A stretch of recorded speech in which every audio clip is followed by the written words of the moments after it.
আসসালামু আলাইকুম ভিউয়ার্স, আপনারা সবাই কেমন আছেন? আশা করছি অনেক ভালো আছেন। আজকের রেসিপিটি খুবই জনপ্রিয় একটি রেসিপি, সেটি হচ্ছে কালিজিরার ভর্তা। আমরা কিন্তু কম বেশি সবাই এই ভর্তাটা খেতে অনেক পছন্দ করি, আর এতে রয়েছে অনেক ভেষজ গুণ। তো আসুন দেখিয়ে দিচ্ছি কি কি নিচ্ছি ভর্তায়। তো এইখানে নিয়ে নিয়েছি আপনার হচ্ছে পছন্দ মতো শুকনো মরিচ, পেঁয়াজ, কাঁচামরিচ, রসুন আর হচ্ছে কালিজিরা। তো এগুলোকে আমি হালকা করে ভেজে নেব, কারণ হচ্ছে কাঁচাও খাওয়া যায়। যারা নতুন মা হয়েছেন তারা কিন্তু কাঁচা খেলে বেশি বেটার হয়, কারণ তাদের যে বুকের দুধটা সেটার পরিমাণ অনেক বেড়ে যায়। তো গর্ভবতী মারাই কিন্তু এই কালিজিরার ভর্তাটা বেশি খেয়ে থাকেন, কারণ হচ্ছে তাতে বাচ্চার যে দুধের প্রোডাকশনটা একটু বেশি হয়। তাছাড়াও অনেকে খান বিষ ব্যথার জন্য খান। আর যেহেতু কালিজিরা অনেক ভেষজপূর্ণ একটি আপনার হচ্ছে এক প্রকার খাদ্য, যেটা হচ্ছে আমরা খুব সহজেই এগুলো খেয়ে থাকি। আর যেহেতু কালিজিরার অনেক গুণ রয়েছে, যেহেতু রাসূল পাক সাল্লাল্লাহু আলাইহি ওয়াসাল্লাম নিজেও বলেছেন কালিজিরা হচ্ছে মহা ওষুধ, যা মৃত্যু ব্যতীত সব রোগের জন্য কিছু না কিছু উপকার থাকে। এর জন্য কিন্তু আমরা ঘরে অল্প করে প্রায় সময় দেখতাম আগে যে গ্রামের মানুষ এরা কিন্তু একটু একটু করে বেটে রাখতো, জানিস প্রতিদিন একটু একটু করে তারা এই ভেষজ খাবারটাকে খেতে চাইতো। তা আমাদের শহরের জীবনে কিন্তু এখন আর কোনো নাই, হচ্ছে আমরা এখন আর এই ভর্তা করি না, মনে করি গ্যাস্ট্রিক সমস্যা হবে সেই। তো আপনারা ইচ্ছে করলে কিন্তু শুকনো মরিচ বাদ দিয়ে শুধু কাঁচামরিচ দিয়ে করতে পারেন, বা আপনার একটা মরিচ দিয়ে আপনার বেশি করে পেঁয়াজ কাঁচামরিচ দিয়েও কিন্তু করতে পারেন, রসুন দিয়ে। তো দেখতেই পাচ্ছেন আমি কিন্তু হালকা করে একটু মরিচগুলোকে আগে বেটে নিচ্ছি, কারণ হচ্ছে মরিচের যে বিচিগুলো থাকে এগুলো একটু শক্ত থাকে কিন্তু। আর আমি কিন্তু দেখিয়ে দিলাম আমার কথার ফাঁকে যে ভালো করে টস করে নিয়েছি। আপনার একটু ভালো করে উল্টে পাল্টে করে ভেজে নিলেই কিন্তু ভাজাটা হয়ে যায়।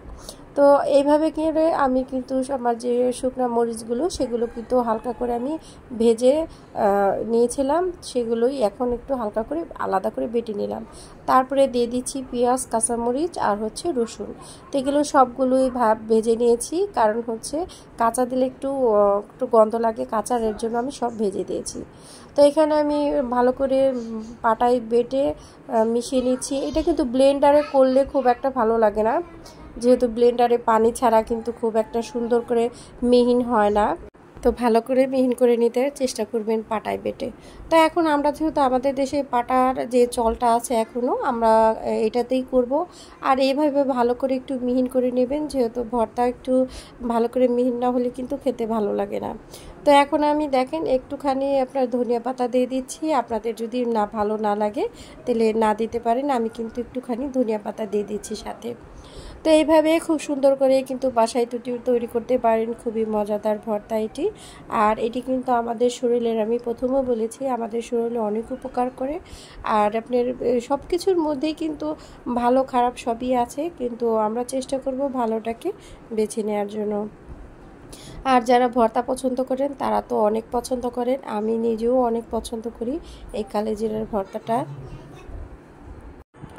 তো আমরা চেষ্টা করব বাসায় সবাই এভাবে করার জন্য। আর যারা একবারে নতুন জানেন না কিভাবে করবেন, অনেকে আছেন হয়তো বা জানেন না, তো তাদের জন্য কিভাবে সহজ হবে সেভাবে আমি কিন্তু খুব সহজভাবে দেখিয়ে দেওয়ার চেষ্টা করেছি।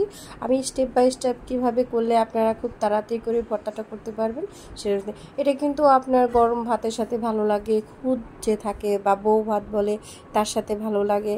আর আপনার এই প্রতিদিন কিন্তু একটু একটু এই ভর্তাটা কিন্তু আপনারা বাসায় সংরক্ষণ করতে পারবেন ফ্রিজে একটু একটু করে খাওয়ার জন্য।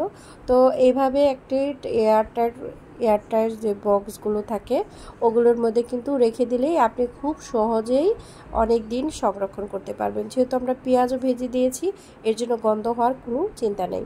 তো খুব সুন্দরভাবে আমি কিন্তু দেখিয়ে দিচ্ছি, দেখেন আমি কিন্তু একটা প্লেট উঠিয়ে নিয়েছি। আপনারা চাইলে একটা এয়ারটাইট বক্সে রাখতে পারবেন। সবাই ভালো থাকবেন, আল্লাহ হাফেজ।